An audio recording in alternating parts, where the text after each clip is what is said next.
Good evening students. आज अपने animal physiology के अंदर सेकंड सिस्टम डिस्कशन कर रहे हैं, वो है आपका रेस्पिरेटरी सिस्टम। तो रेस्पिरेटरी सिस्टम में सबसे पहले अपने बात करते हैं, वो करते हैं रेस्पिरेशन की कि रेस्पिरेशन की जो प्रोसेस है वो कौन सी होती है। रेस्पिरेशन वैसे मैंने आप लोगों को प्लांट फिजियो में जब बताया था तो आपको रेस्पिरेशन इन हायर प्लांट्स की प्रोसेस के अंदर जो बताया था आप लोगों को, अब इसके टाइप्स भी बताए थे, प्रोसेस भी बताई थी, फिर भी एक बार दोबारा से ये कह रहा है कि ये जो रेस्पिरेशन की प्रोसेस होती है in which in this process oxidation of food, या फिर आप बोल सकते हैं कॉम्प्लेक्स कंपाउंड, या कॉम्प्लेक्स की जगह बेटा लिखते हैं अपने organic compound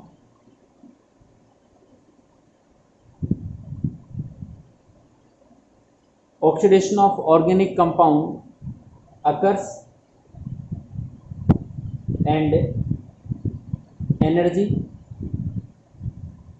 plus CO2 plus में water H2O are produce.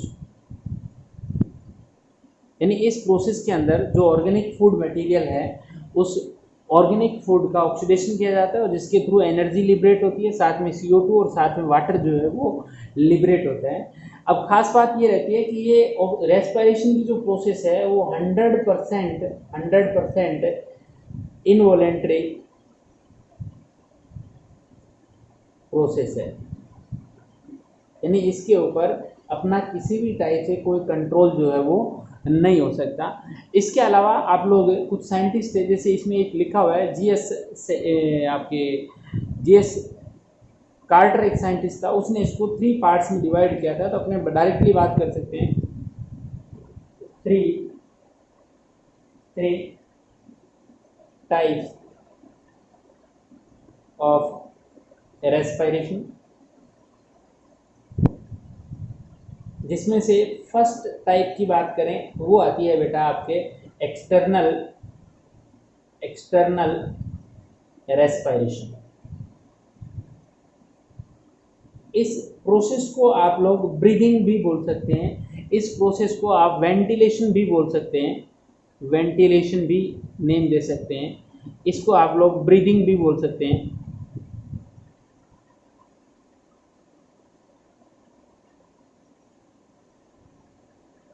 Breathing की प्रोसेस भी आप लोग इसको बोल सकते हैं, वेंटिलेशन की प्रोसेस बोल सकते हैं। देखो, इस एक्सटर्नल रेस्पिरेशन की बात करें तो इसमें क्या होता है, गैस एक्सचेंज होती है, गैस एक्सचेंज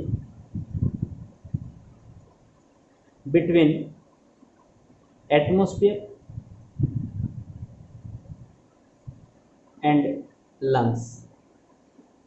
लंग्स और एटमॉस्फेयर के बीच में गैस का एक्सचेंज होता है बेटा, या फिर यूँ बोल सकते हैं इन्वायरमेंट और लंग्स के बीच में गैस का एक्सचेंज होगा। उसी प्रोसेस को वेंटिलेशन, ब्रीदिंग या फिर एक्सटर्नल रेस्पिरेशन के नेम से बोल सकते हैं। दूसरा आता है आपका internal respiration.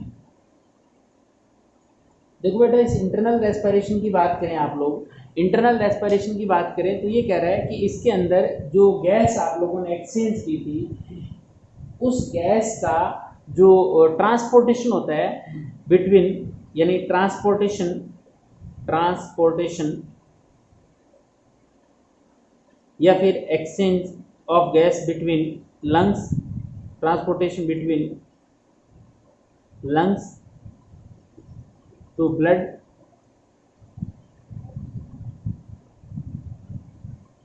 And blood to tissue.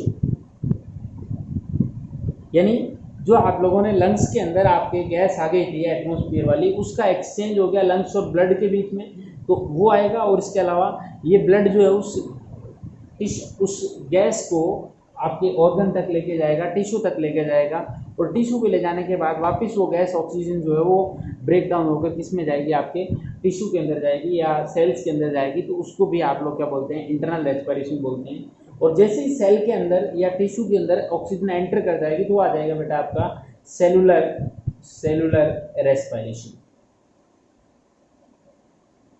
ठीक है। सेलुलर रेस्पिरेशन की बात करें तो ये रियल ऑक्सीडेशन है, real oxidation of organic food. Organic food का रियल ऑक्सीडेशन जो है वो सेलुलर रेस्पिरेशन है बेटा। इस सेलुलर रेस्पिरेशन के अंदर अपने प्लांट के अंदर आप लोगों ने एक स्टडी किया था ग्लाइकोलाइसिस। इसके अलावा सेकंड प्रोसेस आप लोगों ने स्टडी किया था लिंक रिएक्शन। थर्ड आप लोगों ने किया था क्रेब्स साइकिल। फोर्थ आप लोगों ने किया था ETS। ये कुछ स्टेप आप लोगों ने डिस्कशन किए थे सेलुलर रेस्पिरेशन के अंदर, यानी सेल के अंदर जैसे ही ऑक्सीजन आप लोगों की पहुंचेगी वो ऑक्सीजन किस टाइप से सेल्स के अंदर अपना रोल जो है वो प्ले करेगी, किस टाइप से वो सेल के अंदर ऑक्सीडेशन की प्रोसेस करेगी, फूड का ऑक्सीडेशन किस टाइप से करेगी। तो ये सारी प्रोसेस तो अपने सेलुलर रेस्पिरेशन वाली तो कंप्लीट कर ली। इस चैप्टर के अंदर अपने जो डिस्कशन कर रहे हैं कि किस टाइप से एटमॉस्फेयर और लंग्स के बीच एक्सचेंज होने वाला है, और फिर ये इंटरनल रेस्पिरेशन, इसकी बात करेंगे। ये जो प्रोसेस थी सारी की सारी में कंप्लीट हो गई थी। इस प्रोसेस के थ्रू आप लोगों ने कहा था कि सर इस प्रोसेस के थ्रू आप लोगों को एनर्जी प्लस CO2 प्लस में वाटर जो है वो मिले थे, या वाटर CO2 और एनर्जी जो है वो प्रोड्यूस हुए थे। ये CO2 वापस ब्लड के थ्रू वापस किसके अंदर आएगी, लंग्स तक आएगी, वहाँ एक्सचेंज होगा। तो ये भी अपने डिस्कशन करेंगे। तो एक बार बेटा आप लोग इसका स्क्रीनशॉट जो है वो ले, ताकि अपने आगे इसको जारी रखें। इसके बाद बेटा बात कर रहे हैं अपने कि ये रेस्पिरेशन की प्रोसेस है। एक पॉइंट और लिख लेते हैं अपने, रेस्पिरेशन इट इज या इट डिपेंड्स अपॉन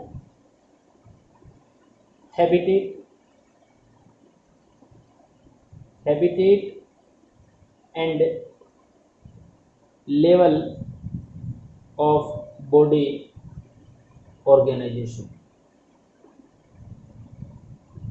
यानी रेस्पिरेशन की प्रोसेस जो है वो किस पे डिपेंड करेगी बेटा, एक तो जो भी ऑर्गेनिज्म है उसका हैबिटेट कैसा है, और दूसरा उसका बॉडी ऑर्गेनाइजेशन कैसा है।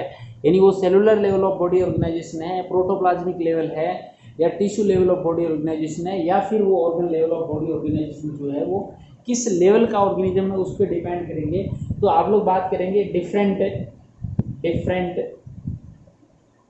ऑर्गन और डिफरेंट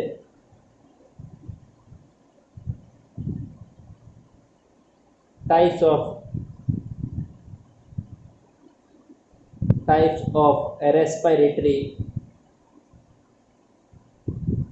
ऑर्गन इन ऑर्गेनिज्म। यानी कौन कौन से ऑर्गेनिज्म है जिसके अंदर किस किस टाइप का आप लोगों को रेस्पिरेटरी ऑर्गन जो है वो मिलने वाला है। सबसे पहले बात करते हैं आप लोग, फर्स्ट ऑफ ऑल बात करते हैं कि प्रोटोजोआ है, इसके अलावा पोरीफेरा जो फाइलम है, कुछ फाइलम के नेम लिख रहा हूं मैं, इसके अलावा सिलेंट्रेटा फाइलम। इसके अलावा बात करते हैं अपने टीनोफोरा फाइलम जो है, सिलेंट्रेटा एंड टीनोफोरा जो फाइलम है, टीनोफोरा। इन सब फाइलम के अंदर जो रेस्पिरेशन की होती है प्रोसेस वो होती है बाय एक्सटर्नल बॉडी सरफेस से। यानी इनकी बॉडी की आउटर जो सरफेस है या एक्सटर्नल बॉडी सरफेस जो है उसी के थ्रू इनके अंदर डायरेक्टली क्या होता है, गैस का एक्सचेंज जो है वो होता है। इसके अलावा बात करते हैं अपने एनेलिडा फाइलम की बात करते हैं। एनेलिडा क्या, इससे पहले आपके टीनोफोरा से पहले आएगा प्लेटीहेल्मिन्थेस आएगा। तो प्लेटीहेल्मिन्थेस की बात करते हैं। प्लेटीहेल्मिन्थेस एंड एस्केहेल्मिन्थेस जो है, प्लेटीहेल्मिन्थेस एंड नीमेटोहेल्मिन्थेस बोल दें, नीमेटोहेल्मिन्थेस। इन फाइलम्स की बात करें तो इनके अंदर जनरली क्या होता है, एनएरोबिक रेस्पिरेशन होता है, एनएरोबिक रेस्पिरेशन। ठीक है, फिर तीसरे नंबर पे बात करते हैं एनेलिडा के अंदर।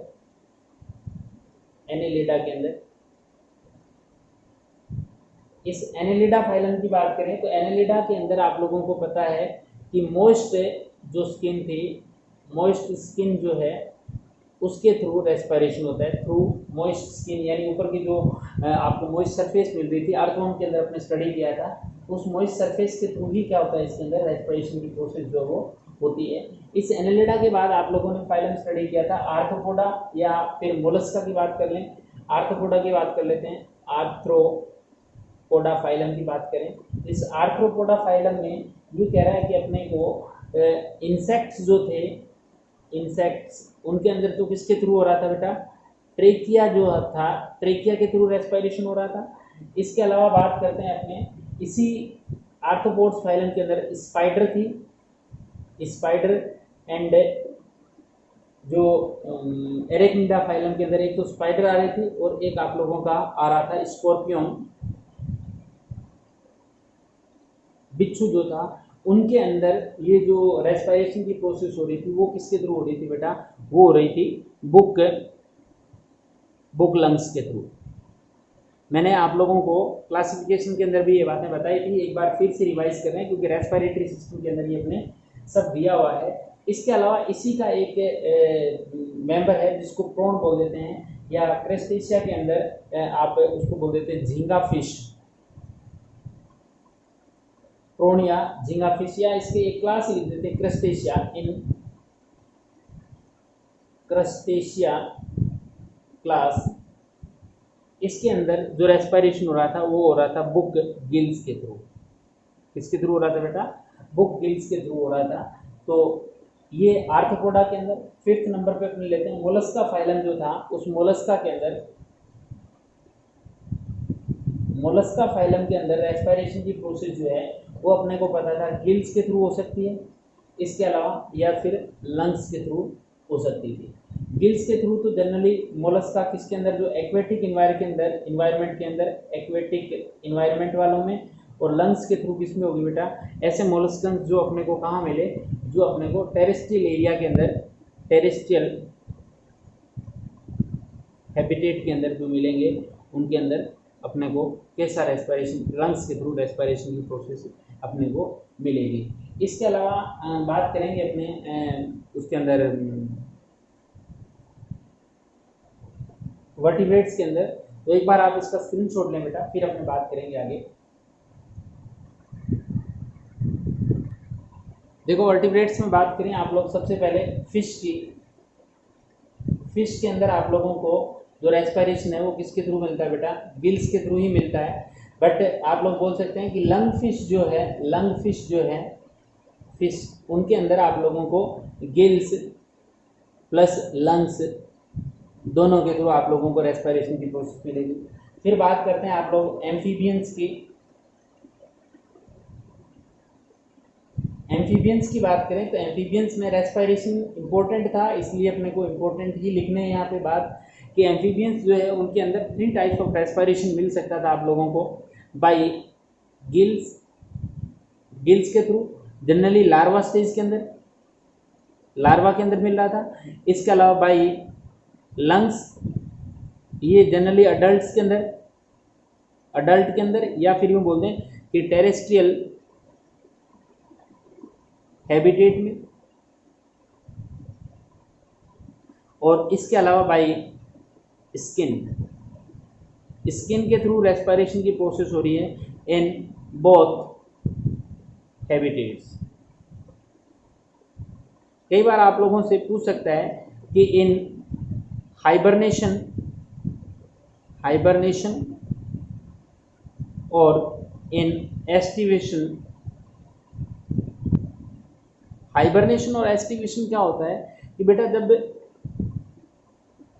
कोई एनिमल जो है वो ज़्यादा आउटसाइड में कोल्ड होने की वजह से अपने आप को इनएक्टिव कर लेता है, उस प्रोसेस को हाइबरनेशन, और बाहर की तरफ ज़्यादा हॉट होने की वजह से, गर्मी होने की वजह से यदि इनएक्टिवेट कर ले अपने आप को, उसको बोलते हैं एस्टिवेशन। चाहे हाइबरनेशन हो, एस्टिवेशन हो, एम्फीबियंस दोनों शो कर रहे हैं। तो ऐसी सिचुएशन में कुछ किसके थ्रू करेगा, बाय स्किन, रेस्पिरेशन करने वाला है। ध्यान रखें, कई बार हो सकता है एग्जाम के अंदर आप लोगों से पूछ ले कि हाइबरनेशन और रेस्टिवेशन के टाइम में ये रेस्पिरेशन कैसे करेगा। फिर अपने बात करते हैं in reptiles, aves and in mammals. Mammals के अंदर, एवीज के अंदर, रेप्टाइल्स के अंदर किसके थ्रू होता है? बाई लंग्स जो है रेस्पिरेशन की प्रोसेस अपने को मिलेगी। तो अब अपने बात करेंगे कि ह्यूमन बीइंग के अंदर जो रेस्पिरेटरी सिस्टम है, क्योंकि अपने मैमल्स में आते हैं तो लंग्स जो है अपना रेस्पिरेटरी सिस्टम है। उस रेस्पिरेटरी सिस्टम में रेस्पिरेटरी ऑर्गन जो लंग्स की बात कर रहे हैं, तो ह्यूमन का रेस्पिरेटरी सिस्टम है, उसके अंदर कौन कौन सी स्ट्रक्चर्स मिलेंगे, कौन कौन सी पार्ट्स मिलेंगे, उनका डिस्कशन करेंगे। तो पहले आप इसका एक स्क्रीनशॉट लें। देखो बेटा, अपने बात करते हैं human respiratory system. Human respiratory system, human respiratory system की बात करें तो इट इंक्लूड सम पार्ट है इसके अंदर। जैसे आप लोग फर्स्ट पार्ट लेते हैं इसमें, रेस्पिरेटरी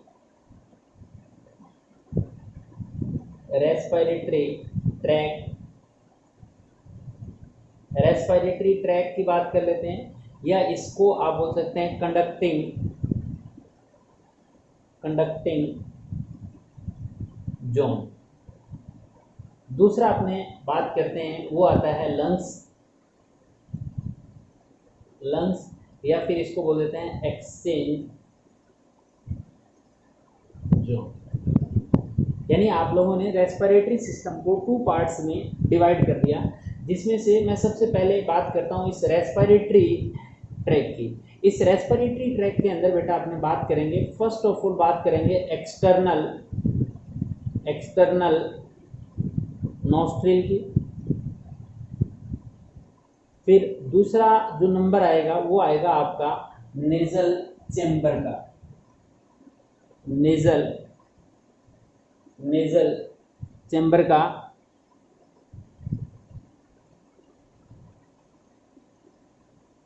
ये जो नेजल चेंबर है वो उसके 3 पार्ट्स होते हैं बेटा। एक होता है वेस्टिब्यूल, एक होता है आपका रेस्पिरेटरी पाथ, और एक होता है आपका ओल्फैक्टरी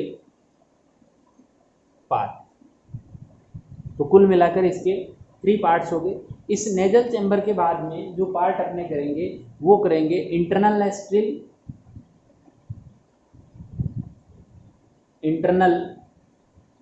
नेरिस, और फिर अपने बात करेंगे इसी के अंदर रेस्पिरेटरी ट्री के अंदर वो करेंगे नेज़ोफेरिंक्स की। फिर अपने जो बात करेंगे वो करेंगे नॉर्मल नेज़ोफेरिंक्स के बाद अपने बात करेंगे लैरिंक्स की, फेरिंक्स के बाद करेंगे बात ग्लोटिस या एपिग्लोटिस, या डायरेक्टली मैं लिख देता हूँ लैरिंक्स की बात करेंगे। और लैरिंक्स के बाद अपने बात करेंगे ट्रेकिया की, और ट्रेकिया के बाद में मैं डायरेक्टली लिख देता हूँ ब्रोंकियल ट्री। और फिर अपने जो बात करेंगे वो करेंगे रेस्पिरेटरी ट्री की। तो ये आपका जो रेस्पिरेटरी ट्रैक जो है बेटा उसके अंदर तो सारी बातें ये आने वाली है। उसके बाद में ब्रोंकियल ट्री के बाद में जो पार्ट आएगा वो लंग्स का पार्ट आएगा, जिसको 8 नंबर पार्ट में आप लोग बोल सकते हैं। इसको बोल सकते हैं रेस्पिरेटरी ट्री। देखो इस रेस्पिरेटरी ट्री के अंदर क्या होता है, गैस का एक्सचेंज हो जाता है बिटवीन ब्लड एंड लंग्स, तो आप लोग इसको एक्सचेंज जोन भी बोल सकते हैं। तो ह्यूमन रेस्पिरेटरी सिस्टम के अंदर अपने इन सब की बातें जो है वो करने वाले हैं। तो एक बार बेटा आप इसका स्क्रीनशॉट ले लें। फिर अपने सबसे पहले बात जो है वो नॉस्ट्रिल की जो है वो करने वाले हैं, नेजल चेंबर की बात करेंगे। तो एक बार आप इसका स्क्रीनशॉट लें बेटा। देखो बेटा, सबसे पहले बात करते हैं अपने नॉस्ट्रिल की।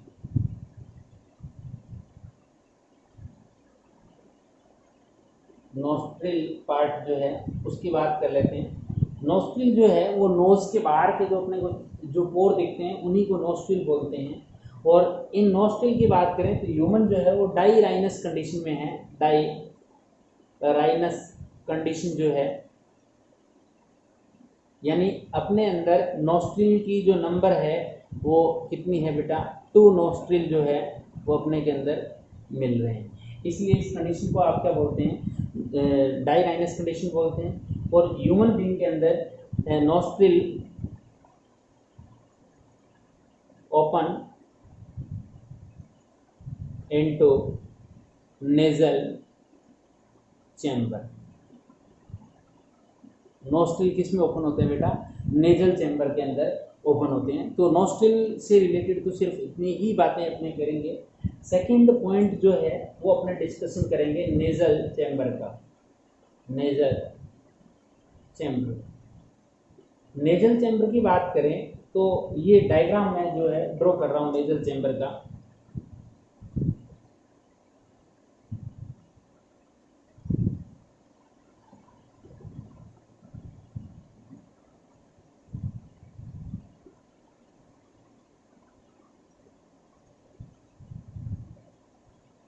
ये बेटा है आपके नोस्ट्रिल, क्या है,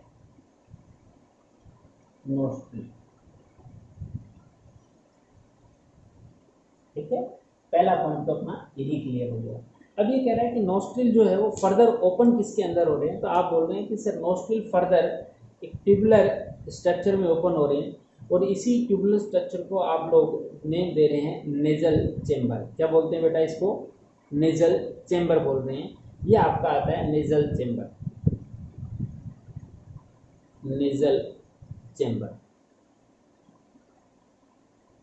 इस नेजल चैम्बर की बात करें तो इस नेजल चैम्बर को फर्दर 2 पार्ट्स में डिवाइड कर रहे हैं, जिसमें से, और ये डिवाइड करने का काम जो है वो फ्रंट वाले पार्ट पे तो आप लोगों के एक कार्टिलेजिनस स्ट्रक्चर होती है, और इसके पीछे वाली साइड में एक बोन होती है, और ये बोन जो है, इस बोन को तो बोलते हैं मीसेंथमोइड बोन। क्या बोलते हैं बेटा इसको, इसको बोलते हैं मीसेंथमोइड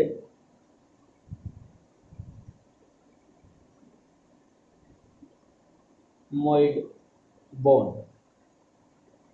ठीक है, और आगे वाली साइड के अंदर अपने को जो कार्टिलेज मिल रहा है जिसको बोलते हैं हाइलाइन कार्टिलेज, हाइलाइन कार्टिलेज। तो आप लोग डायरेक्ट ये कह सकते हैं कि सर जो नेजल चैम्बर है, नेजल चैम्बर को फर्दर 2 पार्ट्स में डिवाइड कर दिया। इस नेजल चैम्बर को लेफ्ट एंड राइट के अंदर आप लोगों ने डिवाइड कर दिया by the presence of hyaline cartilage and mesethmoid bone. जो है उसने इसको 2 पार्ट्स के अंदर जो है वो डिवाइड कर दिया, यानी नेजल चैम्बर के फर्दर 2 पार्ट होगी, लेफ्ट एंड राइट पार्ट।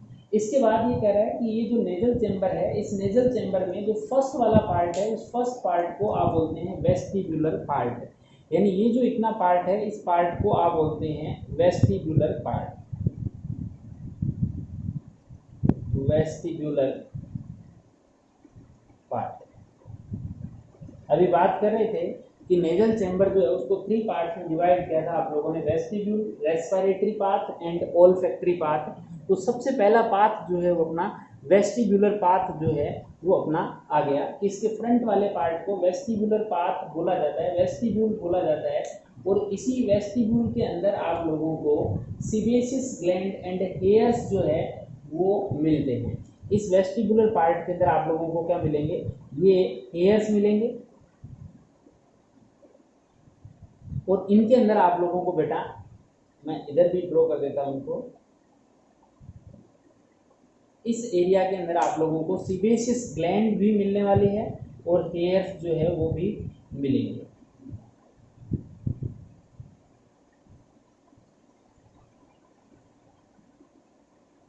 ये है sebaceous gland,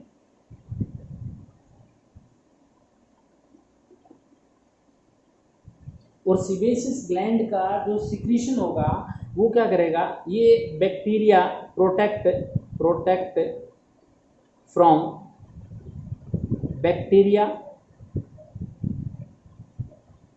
and virus and dust particle.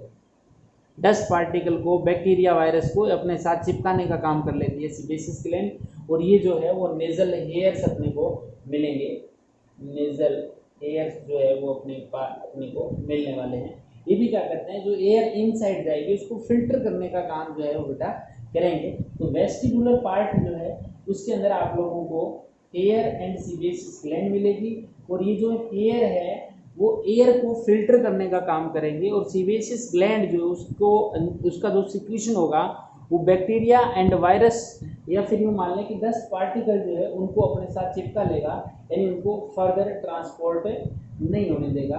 तो एक पार्ट तो अपना ये हुआ वेस्टिबुलर पार्ट जो है, नोस्ट्रिल हो गया, वेस्टिबुलर पार्ट हो गया। सेकंड पार्ट जो है वो अपने करेंगे बात रेस्पिरेटरी पाथ की बात करेंगे। ये कह रहा है कि इस रेस्पिरेटरी पाथ के अंदर अपने को 3 टाइप्स ऑफ बोन जो है वो मिलने वाली है। 3 टाइप्स ऑफ बोन बेटा, इन 3 टाइप्स ऑफ बोन्स की बात करें आप लोग तो ये कह रहा है कि वेंट्रल सरफेस यानी दोनों नोस्ट्रिल जो है उनकी वेंट्रल सरफेस, एक बार आप लोग इन डायग्राम को इसको देखें बेटा, इस मार्कर वाली कंडीशन को देखें। सपोज दैट ये अपने पास 2 नोस्ट्रिल आप लोगों को दिख रहे होंगे। इन नोस्ट्रिल की बात करूं मैं तो ये जो सरफेस होगी, ये मान लो जो थंब मेरा ऊपर की तरफ दिख रहा है वो अपर सरफेस है नोस्ट्रिल की, और ये लोअर है, ये इधर माउथ पार्ट मान लें। तो ये जो सरफेस है ये हो गया है कि वेंट्रल सरफेस, ये अपर सरफेस यानी डोर्सल सरफेस, और ये जो कंडीशन आएगी बेटा ये आती है लेटरल पोजीशन। तो ध्यान रखें थोड़ा सा, ये वेंट्रल, ये डोर्सल और ये आपके लेटरल पोजीशन आ जाएगी। तो मैं अलग अलग नेम लूंगा कि वेंट्रल पे क्या है, डोर्सल पे क्या है, और लेटरल पोजीशन जो है उन पे क्या मिलने वाला है आप लोगों को। तो सबसे पहले बात करें कि 3 टाइप्स ऑफ आप लोगों को टर्बाइनल बोन्स जो है वो मिलने वाली है। इन 3 टाइप्स ऑफ टर्बाइनल बोन में जो वेंट्रल सरफेस है, वेंट्रल सरफेस, उस वेंट्रल सरफेस की टर्बाइनल बोन्स जो है, देखो टर्बाइनल का मतलब है घुमावदार बोन्स जो है, और जनरली ये टर्बाइनल बोन्स क्या करती है, सरफेस एरिया को बढ़ाने का काम करती है।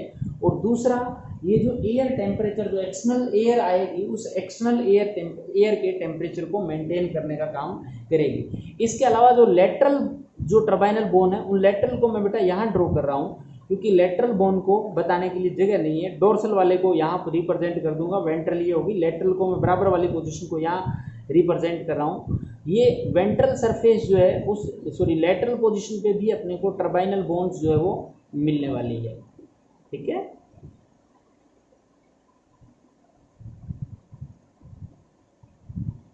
ये लेटरल पोजीशन की टर्बाइनल बोन्स जो है वो अपने को मिल गई। ठीक है, ये लेटरल पोजीशन पे, ये वेंट्रल पोजीशन पे, और इसके अलावा ये जो सरफेस है इस सरफेस पे अपने ड्रॉ कर देते हैं डोर्सल टर्बाइनल बोन्स को। ठीक है, इस टाइप से अपने इनको डोर्सल टर्बाइनल बोन्स को रिप्रेजेंट जो है वो कर देते हैं। ये कह रहा है कि ये जो आपके लेटरल और वेंट्रल सरफेस है, ये वेंट्रल वाली हो चाहे लेटरल वाली हो, इनके ऊपर आप लोगों को एक थिन मेम्ब्रेन जो है वो मिलती है। इसके ऊपर आप लोगों को एक थिन मेम्ब्रेन मिलती है बेटा, ये थिन मेम्ब्रेन से कवर्ड होती है।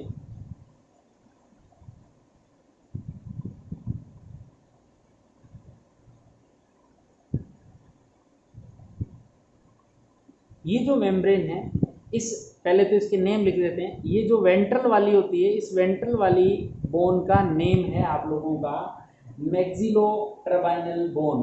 वेंट्रल पे कौन सी है बेटा, मैक्सिलो टर्बाइनल बोन। और मैक्सिलो टर्बाइनल बोन कहाँ पे है, ये वेंट्रल साइड पे मिलेगी आपको। ठीक है, और इस मैक्सिलो टर्बाइनल बोन के ऊपर, और ये मैं लिख देता हूं, ये है आपके एथमो टर्बाइनल बोन। कौन सी है बेटा, ये है एथमो टर्बाइनल बोन, और ये अपने को मिलेगी लेटरल साइड में। ठीक है, और चाहे एथमो टर्बाइनल हो चाहे मैक्सिलो टर्बाइनल हो, इनके ऊपर मैंने देखो एक ही कलर से कुछ मेम्ब्रेन ड्रॉ की है। ये मेम्ब्रेन कर लें, चाहे इस मेम्ब्रेन की बात कर लें, चाहे इसकी बात कर लें, ये जो मेम्ब्रेन मैंने ड्रॉ की है इस मेम्ब्रेन को बोलते हैं बेटा स्यूडो स्ट्रेटिफाइड। क्या बोलते हैं इसको, इसको बोलते हैं स्यूडो, मैं यहाँ अलग कलर से ड्रॉ करता हूँ इसको, pseudo stratified pseudo stratified columnar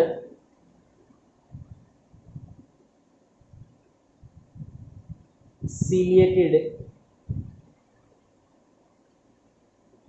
glandular epithelium. बेटा याद करो, जब मैं आपको एनिमल टिश्यू पढ़ा रहा था तो उस टाइम मैंने आपको बताया था कि स्यूडो स्ट्रेटिफाइड क्या होती है। रियल में इसके अंदर स्टेटा नहीं होती, इसको शॉर्ट फॉर्म में लिखें तो PSCCG जो है वो अपने को मिलती है। और ये जो ग्लैंडुलर एपिथेलियम है, मतलब इस ग्लैंडुलर एपिथेलियम के अंदर अपने को म्यूकस ग्लैंड जो है वो मिलने वाली है। या यूँ मान लें कि ये जो ग्लैंडुलर एपिथेलियम है, इस ग्लैंडुलर एपिथेलियम के अंदर अपने को गॉबलेट सेल्स मिलेगी। यानी इनके अंदर क्या मिलेगी बेटा? Goblet cells. और ये गॉबलेट सेल्स किसका सिक्रीशन करेगी बेटा? ये म्यूकस का सिक्रीशन करेगी, म्यूकस सिक्रीशन करेगी। और ये म्यूकस सिक्रीशन जो है वही dust particle, dust and bacteria को अपने साथ चिपका लेंगे, मतलब उनको आगे पास आउट नहीं होने देंगे। तो सीधी सी बात है कि जो आपके एक्सटर्नल नोस्ट्रिल के थ्रू एयर आएगी नेजल चेंबर के अंदर, नेजल चेंबर में फर्स्ट पार्ट जिसको वेस्टिबुलर पार्ट बोला, ये वेस्टिबुलर पार्ट जिसके अंदर हाइलाइन कार्टिलेज प्रेजेंट है, इस पार्ट के अंदर हेयर एंड आपको सीबेसियस ग्लैंड्स मिलेगी। इनका सिक्रीशन और हेयर जो है वो एयर को फिल्टर करने का काम करेंगे। इसके अंदर जो बैक्टीरिया, वायरस और डस्ट पार्टिकल है उनको रोकने का काम यहाँ करेंगे। फिर भी कुछ पार्टिकल आगे चले गए तो आपके जो टर्बाइनल बोन्स वाला पार्ट है, जिसके अंदर आप लोगों को दोनों नोस्ट्रिल के लेफ्ट एंड राइट पार्ट जो थे, उन दोनों नोस्ट्रिल के वेंट्रल सरफेस पे आपको मैक्सिनो टर्बाइनल बोन्स मिलेगी। ये मैक्सिलो टर्बाइनल बोन, जो टर्बाइनल बोन क्या करती है, वैसे ही सरफेस एरिया को बढ़ा देती है। और जैसे एयर इनके कांटेक्ट में ऐसे ऐसे करके एयर आगे पास आउट होगी तो उस एयर का टेम्परेचर, जो एक्सटर्नल टेम्परेचर हाई था, जैसे गर्मियों के अंदर मान लो एक्सटर्नल टेम्परेचर हाई रहता है, तो ये इसके कांटेक्ट में आने से टेम्परेचर 37 हो जाएगा, मतलब नॉर्मल हो जाएगा। और सर्दियों के अंदर, विंटर्स के अंदर आप लोगों ने देखा होगा कि एक्सटर्नल टेम्परेचर लो होता है, बिल्कुल ठंडी हवा आती है। जैसे वो आपके नोस्ट्रिल में जाएगी, वो इसके कांटेक्ट में आते उसका इस एयर का टेम्परेचर राइज होकर वो भी आपके बॉडी टेम्परेचर तक पहुंच जाएगा, ताकि लंग्स के ऊपर कोई साइड इफेक्ट नहीं पड़े। तो टर्बाइनल बोन्स का पहला काम तो जो है, फंक्शन जो है वो होता है सरफेस एरिया को बढ़ाना। और सरफेस एरिया बढ़ जाएगा तो सरफेस एरिया बढ़ने से क्या होगा कि एक तो आप लोगों का जो एयर आ रही है उस एयर का टेम्परेचर मेंटेन रहेगा, और दूसरा जो सरफेस एरिया बढ़ेगा तो उसके अंदर जो म्यूकस के कांटेक्ट में आएगी तो वहाँ बैक्टीरिया और डस्ट पार्टिकल को भी आराम से चिपका के रख लिया जाएगा। तो वेंट्रल सरफेस पे मैक्सिनो टर्बाइनल बोन मिल रही है, जबकि लेटरल पोजीशन पे आपको एथेमो टर्बाइनल बोन्स मिल रही है। इन एथेमो टर्बाइनल और मैक्सिनो टर्बाइनल के ऊपर जो मेम्ब्रेन होती है, बिल्कुल थिन मेम्ब्रेन जो मिलती है, एपिथेलियम जो मिलती है, उसको बोलते हैं pseudo stratified columnar ciliated glandular epithelium, यानी PSCCGE। और इसके अंदर गॉबलेट सेल्स होती है। गॉबलेट सेल किसका सिक्रीशन करती है बेटा? म्यूकस का सिक्रीशन करती है। और ये म्यूकस क्या करती है? डस्ट पार्टिकल एंड बैक्टीरिया को अपने साथ अटैच करके उसको फर्दर पास आउट नहीं होने देती, उसको अंदर की तरफ नहीं जाने देती। ठीक है, इसके बाद में बात करते हैं अपने कि जो अपर सरफेस है, ये जो आप लोगों ने बोला, इस टर्बाइनल बोन को बोलते हैं नेजो टर्बाइनल बोन। क्या बोलते हैं बेटा? इसको नेजो टर्बाइनल बोन बोलते हैं। इस नेजो टर्बाइनल बोन के अपर में या अप साइड में अपने को जो मेम्ब्रेन मिलती है, इस मेम्ब्रेन का नेम इंपॉर्टेंट है, पूछा जाता है बेटा। इस मेम्ब्रेन का नेम जो है वो पूछा जाता है। इस मेम्ब्रेन का नेम मैं यहीं लिख देता हूँ, इसके अंदर वाली साइड में लिख देता हूँ। इस मेम्ब्रेन को बोलते हैं स्नीडेरियन मेम्ब्रेन। क्या बोलते हैं बेटा? स्नीडेरियन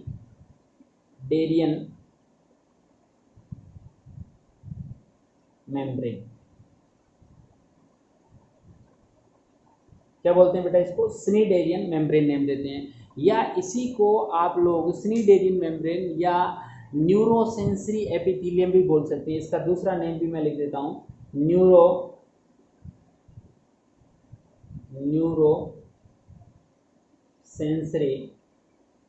एपिथेलियम भी बोल देते हैं। ठीक है, यानी ये जो एपिथीलियम है, इस एपिथीलियम के अंदर आप लोगों को न्यूरोसेंसरी होती है, यानी नर्व सेल जो है वो मिलती है। और वो नर्व सेल कैसे मिलती है, नर्व सेल, वो भी मैं आपको बता देता हूँ। इसी के साथ में अटैच होती है, मैं ब्लू कलर से जो ड्रॉ कर रहा हूँ बेटा,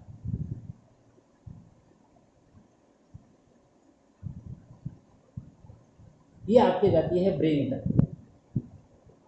कहाँ जाएगी? ब्रेन तक। और इस नर्व को आप लोग नेम देते हैं, इस ब्लू कलर वाली नर्व का नेम मैं यही लिख देता हूँ अंदर वाली साइड में, बाहर जगह नहीं है अपने पास। इस नर्व को बोलते हैं फर्स्ट क्रेनियल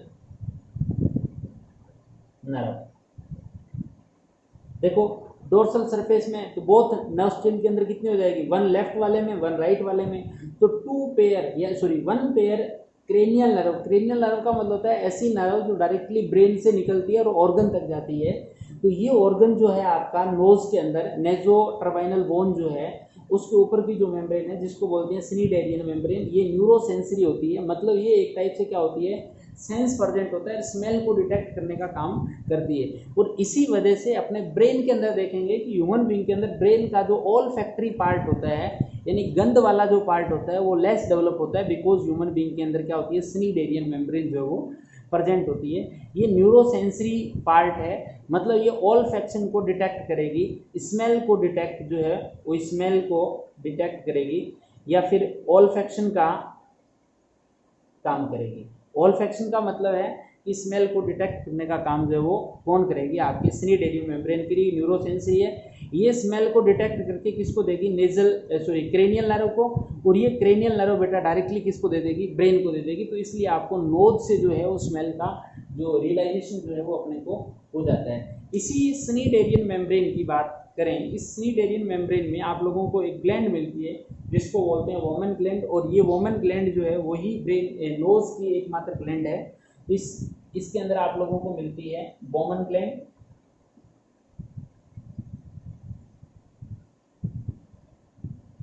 और ये वोमन ग्लैंड जो है वही म्यूकस का सिक्रेशन करेगी बैक्टीरिया को, और उसको रोकने सॉरी ये वोमन ग्लैंड जो है वो क्या करेगी, स्मेल को डिटेक्ट करने का काम करेगी, स्मेल डिटेक्शन,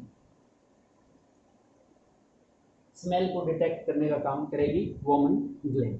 तो कुल मिला के बात करें तो ये आपका नेजल चैम्बर जो है, इस नेजल चैम्बर के एक पार्ट तो हो गया वेस्टिबुलर पार्ट, दूसरा पार्ट हो गया आपका कौन सा बेटा, दूसरा पार्ट हो गया आपका ये जो रेस्पिरेटरी पार्ट, और ये अपर जो साइड है वो अपर साइड रेस्पिरेशन से लिंक नहीं है, ये ऑल्फैक्शन से रिलेटेड है, गंध को डिटेक्ट करने का, स्मेल को डिटेक्ट करने का काम करेगी, न्यूरोसेंसरी है। तो ये आपका थर्ड पार्ट जो है वो हो जाएगा ऑल्फैक्टरी पार्ट है। तो इस वेस्टिब्यूल को या नेजल चैम्बर को फर्दर 3 पार्ट्स में डिवाइड कर दिया, vestibular part, respiratory and third part आप लोगों ने कर दिया ऑल्फैक्टरी पार्ट है। तो कुल मिला के ये नेजल चैम्बर जो है वो इस टाइप से 3 पार्ट्स में डिवाइड मिलेगा बेटा। एक बार आप इसका स्क्रीनशॉट जो है वो लें, और स्क्रीनशॉट लेने के बाद अपने जो नेक्स्ट पार्ट करेंगे वो करेंगे फेरिंग्स का या बक्को फेरिंजियल कैविटी की बात करेंगे। और ये देखें एक बार थोड़ा सा इधर भी, ये जो पार्ट है ये फर्दर जो ओपन हो रहा है ये ओपन होगा फर्दर इंटरनल नोस्ट्रिल के अंदर या इंटरनल नेरिस के अंदर, ठीक है ना। इंटरनल नेरिस जो है वो ये पार्ट अपने को मिलेंगे, डायरेक्ट आगे क्या मिल जाएगा, नेजोफेरिंग्स जो है अपने को मिल जाएगी। तो एक बार बेटा इसका स्क्रीनशॉट लें, आई थिंक कंप्लीट दिख रहा होगा, नहीं है तो मैं इसको एडजस्ट कर देता हूँ थोड़ा सा, कैमरे को दिख रहा है बेटा। इसके बाद अपने जो थर्ड पार्ट करेंगे वो करेंगे नेजो फेरिंग्स सॉरी बक्को फेरेंजियल कैविटी की बात कर लेते हैं। बक्को फेरेंजियल कैविटी, और इसी बक्को फेरेंजियल कैविटी के अंदर अपने को आपने डिस्कशन किया था कि सर इसके अंदर 2 पार्ट्स जो आती है, एक तो आती है आपका ओरो फेरिंग्स और दूसरा आता था आपका नेजो फेरिंग्स। तो ओरोफेरिंग्स एंड नेजोफेरिंग्स था। ये कह रहा है कि नेजोफेरिंग्स जो है इंटरनल नोस्ट्रिल किस में ओपन होते हैं, नेजोफेरिंग्स के अंदर, और नेजोफेरिंग्स जो है further opens into glottis part of trachea. ये किस में होगा बेटा, ट्रेकिया के ग्लोटिस पार्ट के अंदर जो है वो ओपन होगा। और ये जो ट्रेकिया का ग्लोटिस था और ओरोफेरिंक्स किस में ओपन हो रही थी, आप लोगों को याद हो रही थी, ये ओरोफेरिंक्स जो है वो ओपन हो रही थी gullet part of oesophagus. Oesophagus की गुलेट में ओपन हो रही थी, जबकि नेजोफेरिंक्स जो है वो रेस्पिरेशन से रिलेटेड है, वो ओपन किसके अंदर होगी बेटा, ग्लोटिस के अंदर होगी। और ग्लोटिस पार्ट किसका है, ट्रेकिया का। नेक्स्ट पार्ट जो अपने करेंगे वो करेंगे ट्रेकिया पार्ट करेंगे, या फिर अपने बात करेंगे लैरिंक्स की, ये नेक्स्ट वीडियो के अंदर करेंगे बेटा। आज के लिए सिर्फ इतना ही, एक बार इसका स्क्रीनशॉट लें और अपनी कॉपी में नोट करें। Thank you.